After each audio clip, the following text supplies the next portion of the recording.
Assalamualaikum warahmatullahi wabarakatuh. Ketemu lagi dengan saya Handika di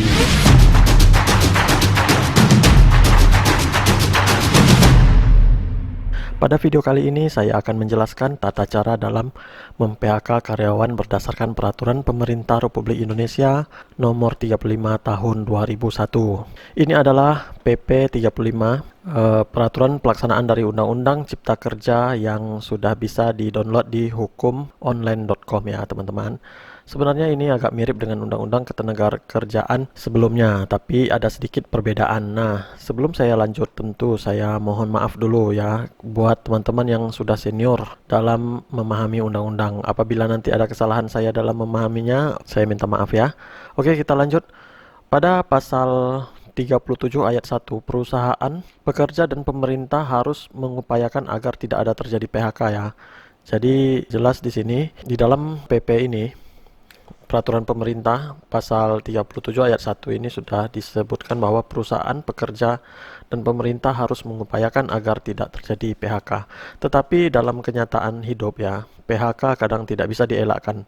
Maka jika itu terjadi, pekerja berhak mengetahui lewat pemberitahuan resmi dari perusahaan bahwa dia akan di PHK sekurang-kurangnya dalam waktu 14 hari kerja. Nah, ini diatur di dalam pasal 37 ayat 2 bahwasanya perusahaan harus memberitahukan lewat surat 14 hari kerja sebelum PHK terjadi. Dalam surat tersebut harus disebutkan alasan PHK. Nah, karyawan yang telah menerima surat pemberitahuan tersebut wajib menandatangani tanda terima surat pemberitahuan PHK ya.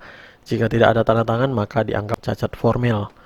Karyawan yang tidak menyetujui di PHK bukan tidak menandatangani tanda terima surat PHK, namun harus dengan membuat surat penolakan di PHK beserta alasannya. Nah, di sini si karyawan dibolehkan menolak tapi dengan alasan yang masuk akal. Misalnya karyawan di PHK karena alasan efisiensi dari perusahaan. Nah, karyawan sendiri berhak menolak dengan alasan perusahaan terbukti melakukan pemborosan dengan melakukan pengeluaran yang tidak penting. Nah, ini bisa dijadikan sebagai alasan ya. Terus surat penolakan harus dilayangkan ke perusahaan kurang dari 7 hari setelah surat pemberitahuan diterima. Jika surat penolakan dikirim lewat dari 7 hari, maka perusahaan boleh menganggap tidak ada surat penolakan dan PHK disetujui oleh karyawan. Nah, teman-teman, jika terjadi penolakan seperti itu, maka akan diadakan lagi perundingan, disebut dengan bipartit, di mana di sini dibuat kesepakatan bersama antar karyawan dan perusahaan. Jika perundingannya tetap tidak menemukan hasil, maka diadakan perundingan dengan pihak ketiga tentunya. Di sini dari pihak Disnaker ya, sebagai mediasi tertulisnya, atau disebut penyelesaian tripartit. Nah, jika tripartit pun tidak juga menemukan titik terang, maka barulah naik banding ke pengadilan. Nah, nama pengadilan ini adalah Pengadilan Hubungan Industrial. Oke, sahabat Kang Install, sampai di sini insya Allah paham ya. Nah, seperti yang sudah ditekankan pada pasal 37 ayat 1 bahwasanya perusahaan, karyawan, dan pemerintah harus mengupayakan agar tidak terjadi PHK. Namun karena alasan tertentu dengan terpaksa terjadi PHK, maka tentu akan ada akibat hukum yang akan berlaku. Dan akibat hukum ini dibunyikan di dalam pasal 40 ayat 1 tentang uang pesangon. Uang pesangon ini terdiri dari 3 item. Yang pertama disebut juga dengan uang pesangon, yang kedua uang penghargaan masa kerja, dan yang ketiga disebut juga dengan uang penggantian hak. Dalam ketentuannya, yang pertama uang pesangon ditentukan berdasarkan masa kerja. Dapat dilihat ya nih. Nah nih, jika karyawan bekerja kurang dari 1 tahun maka uang pesangon yang didapat adalah 1 bulan gaji. Terus bekerja 1-2 tahun 2 kali gaji, 2-3 itu 3 kali gaji, 3-4 4 kali gaji, 4-5 5 kali gaji, 5-6 6 kali gaji, 6-7 7 kali gaji, dan lebih dari 8 tahun itu dihitung 9 kali gaji. Nah, yang kedua itu namanya uang penghargaan masa kerja. Ini diatur di dalam pasal 40 ayat 3. Nah, itu ditentukan juga dengan masa kerja ya. Jadi karyawan yang udah bekerja 3-6 tahun itu mendapatkan uang PMK-nya sebesar 2 kali gaji. 6-9 tahun itu 3 kali gaji. 9 sampai 12 tahun itu 4 kali gaji, 12 sampai 15 tahun 5 kali gaji, 15 sampai 18 tahun 6 kali gaji, 18 sampai 21 tahun sama dengan 7 kali gaji, 21 hingga 24 tahun itu 8 kali gaji. Nah, di atas dari 24 tahun 10 kali gaji ya. Terus ada namanya uang penggantian hak. Biasanya di undang-undang sebelumnya itu 15% dari uang pesangon. Tapi untuk kali ini, untuk undang-undang yang sekarang ini diatur ya di pasal 40 ayat 4. Nah, ini pengertiannya perusahaan menentukan sendiri ya uang penggantian hak ini. Tergantung standar ya, standar dari perusahaan. Persetujuan antara pengusaha dan si karyawan. Baiklah teman-teman, jadi berapakah uang yang diterima oleh karyawan yang di PHK? Dalam hal ini tergantung dari faktor pengalinya ya. Jadi yang 3 item itu juga ditentukan oleh faktor pengali. Nah, faktor pengali ini ditentukan oleh alasan si perusahaan mem-PHK si karyawan tadi. Nah, jadi jika ada 2 karyawan yang di PHK nih, katakanlah si Panjul dengan Pak Ijo, walaupun dia dengan masa kerja yang sama, dia belum tentu mendapatkan pesangon dengan jumlah yang sama. Misalnya si Panjul di PHK dengan alasan perusahaan dalam keadaan melakukan grace period terhadap bank ya. Grace period itu penundaan kewajiban pembayaran utang. Tidak mampu membayar utang di bank, akhirnya dia melakukan grace period sama bank. Nah, itu kan kelihatan ya, karena tidak ada pengeluaran pembayaran hutang, kelihatan di neraca bentuknya sehat gitu kan. Padahal itu kan sebenarnya ada penundaan pembayaran ya karena keadaan yang susah. Nah, maka diputuskanlah si Panjul untuk di PHK. Terus sementara si Paijo di PHK dengan alasan perusahaan melakukan peleburan. Nah, jadi selain perusahaan ini grace period, dia ternyata ada rencana untuk meleburkan perusahaannya menjadi beberapa cabang ya. Akhirnya si Paijo tidak sanggup untuk mengikuti aturan dari perusahaan baru ini, yang melebur ini, yang akhirnya dia memutuskan untuk minta di PHK ya. Nah, jadi si Paijo akhirnya dianggap di PHK, terus dia di PHK, maka pesangon yang diterima oleh Paijo itu lebih besar ya daripada pesangon yang diterima oleh Panjul. Panjul itu pesangon dikali 0,5, sementara si Paijo itu pesangon kali 1. Nah, makanya si Panjul lebih sedikit dia dapat dan si Paijo lebih besar dia dapat. Nah, apa-apa saja faktor pengali tersebut dari 23 alasan PHK itu? Nah, berikut ini tampilannya ya. Alasan di PHK jika si perusahaan melakukan merger atau pemisahan di mana perusahaan mem-PHK dan pekerja tidak mau melanjutkan pekerjaan, maka dia boleh di PHK dan dia mendapatkan haknya 1 kali pesangon dengan penghargaan masa kerja 1 kali dan penggantian hak dari perusahaan, kebijakan perusahaan.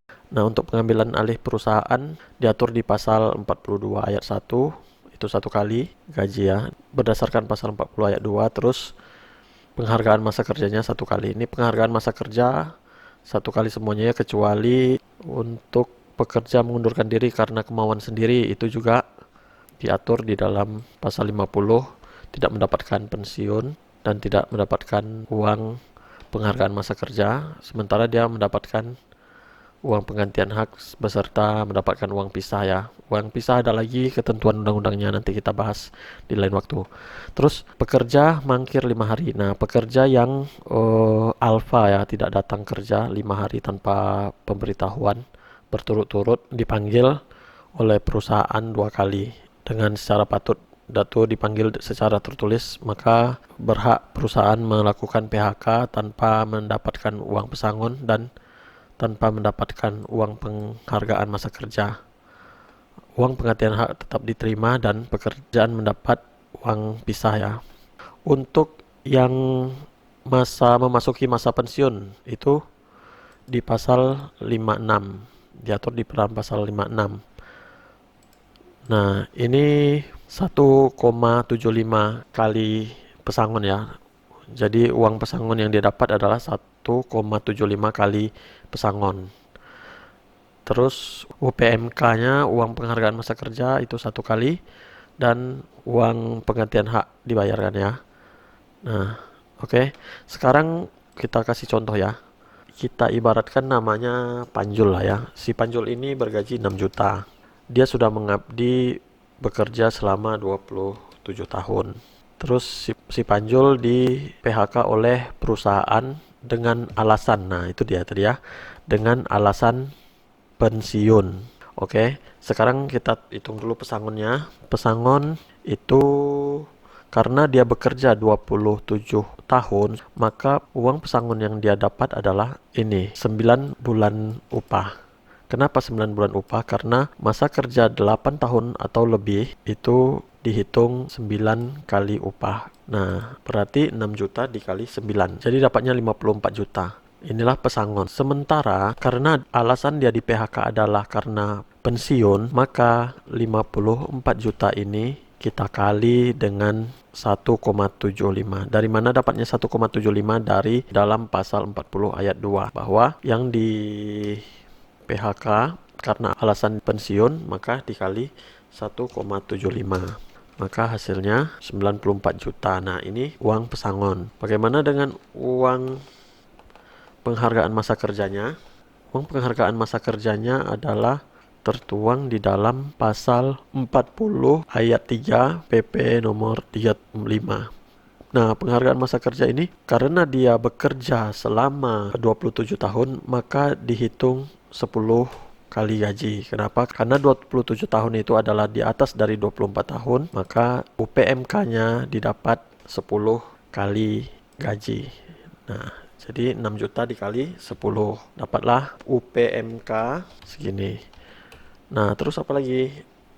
UPH lagi ya, uang penggantian hak. Nah, uang penggantian hak ini atas dasar standar dari perusahaan. Boleh dari pertama kali awal masuk, perjanjian dari awal masuk, atau lain hal sebagainya. Nah, kalau biasanya 15% dari pesangon. Nah, jadi kita anggap aja 15% dari pesangon. Pesangonnya yang mana? Bukan yang 94 juta ya, tapi 54 juta. Karena yang 94 juta itu bukan namanya pesangon, tetapi pesangon kali 1,7. Sementara yang pesangon itu adalah 54 juta tadi. Nah, jadi artinya 15% dari pesangon. Maka didapatlah UPH-nya sebanyak 8.100.000. Ini jika dijumlah, maka uang pesangon yang didapat oleh si Panjul adalah 162.600.000 rupiah. Nah, inilah yang diterima oleh si Panjul. Ini belum dipotong pajak PPh pasal 21-nya ya, yang bersifat final. Nah, untuk penghitungan pajak PPh pasal 21-nya nanti kita akan lanjut di video berikutnya. Baiklah teman-teman, sekarang saya kasih contoh lainnya lagi. Kita kasih contoh Paijo ya. Nah, si Paijo ini mengundurkan diri teman-teman. Dia gajinya 70 juta ya. Anggaplah dia seorang manajer sehingga gajinya 70 juta per bulan. Nah, si Paijo ini udah nggak tahan lagi karena himpitan dari pemegang saham selalu menekan dia, terus dia tidak bisa menekan karyawannya, akhirnya dia tergencet ya antara karyawan dan ownernya ya, pemegang sahamnya, sehingga dia tidak tahan lagi, akhirnya dia mengundurkan diri. Nah, untuk mengundurkan diri kita lihat lagi tabel alasan PHK karena mengundurkan diri ya. Itu diatur di dalam pasal 50. Nah, di pasal 50 itu si pekerja yang mengundurkan diri atas kemauan sendiri itu tidak mendapatkan uang pesangon maupun uang penghargaan masa kerja, dan dia hanya mendapatkan UPH. Nah, ini UPH ini ya terserah perusahaan mau ngasih berapa, tergantung kesepakatan. Anggap aja 15%. Nah, maka si Paijo ini tidak mendapatkan apa-apa ya. Anggap aja dia tidak mendapatkan apa-apa. Nah, jadi walaupun gaji si Panjul lebih besar daripada gaji pokok si Paijo, tapi karena perbedaan dia di PHK, yang satu karena pensiun, yang satu karena mengundurkan diri, maka lebih besar yang didapatkan oleh si Panjul. Oke teman-teman, sekarang kita kasih contoh lagi Burhan. Karena begitu besarnya gaji si manajer, akhirnya perusahaan pilot akhirnya si Burhan pun terseret untuk dilakukan PHK. Akhirnya si Burhan ini di PHK karena alasan pilot. Nah, kita lihat undang-undangnya. Apabila perusahaan mengalami pilot, itu diatur di dalam pasal 47, dan ketentuan untuk penerimaan pesangonnya itu ada di pasal 40 ayat 2. Baiklah, sekarang si Burhan gajinya sama dengan Panjul, dengan masa kerja sama dengan Panjul, 6 juta. Burhan ini masa kerjanya juga sudah 27 tahun. Nah, maka pesangon yang dia dapat adalah pesangon sama dengan 9 kali gaji ya, sama dengan Panjul, si Burhan 9 kali gaji pokok. Nah, apakah dia mendapatkan 54 juta ini? Nah, tentu tidak ya, karena faktor pengalih tadi. Pesangonnya yang didapat oleh si Burhan ini adalah diatur di dalam pasal 47 tentang perusahaan yang pilot. Nah, dia mendapatkan 0,5 dari pesangon. Yang dia dapat adalah 27 juta pesangon si Burhan. Terus UPMK-nya berapa? Di dalam undang-undangnya itu 1 kali ketentuan ya. Berarti UMPK-nya 60 juta karena masa kerjanya 27 tahun. Dia dikali 10, 6 juta dikali 10 ya. Terus UPH-nya lagi, anggaplah 15% lagi disamain ya. UPH ini suka-suka hati perusahaan ya. Berapa yang didapatkan oleh Burhan? Yaitu 27 juta ditambah 60 juta ditambah 8 juta. Nah, si Burhan mendapatkan pesangon sebesar 95 juta di luar pajak. Terus, nah di sini kelihatan ya, si Burhan gaji yang besar, tidak dapat apa-apa untuk pesangon. Si Panjul gaji 6 juta karena pensiun, dia dapatkan lebih besar 162 juta, sementara si Burhan mendapatkan 95 juta. Nah, itulah ya teman-teman cara penghitungan pesangon karyawan dengan Undang-Undang Cipta Kerja. Oke, terima kasih telah menonton video ini dan wassalamualaikum warahmatullahi wabarakatuh.